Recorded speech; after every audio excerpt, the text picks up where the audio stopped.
പക്ഷേ ഇവിടെ എന്താ കോമഡി എന്നറിയാം, അതായത് ഒരു പ്രശ്നമുണ്ടായാൽ സമൂഹത്തിൽ ഒരാളൊരു പ്രശ്നം ഉണ്ടാക്കിയാൽ അയാൾക്ക് ആ പ്രശ്നമില്ലാത്ത ഒരാളാണ് വന്നിട്ട് ഇതിനെ എതിർക്കേണ്ടത്. അതല്ല അയാൾക്കല്ലേ ധാർമ്മിക അവകാശമുള്ളത്.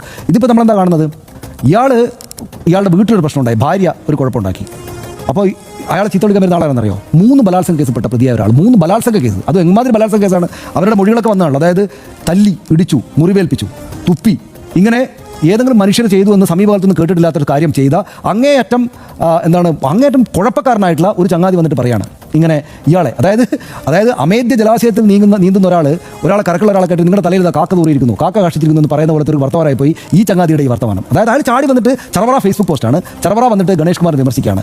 അയാൾക്ക് ഗണേഷ് കുമാർ വിമർശിക്കാൻ എന്താണ് അർഹത എന്നാൾ വിചാരിക്കണ്ടേ?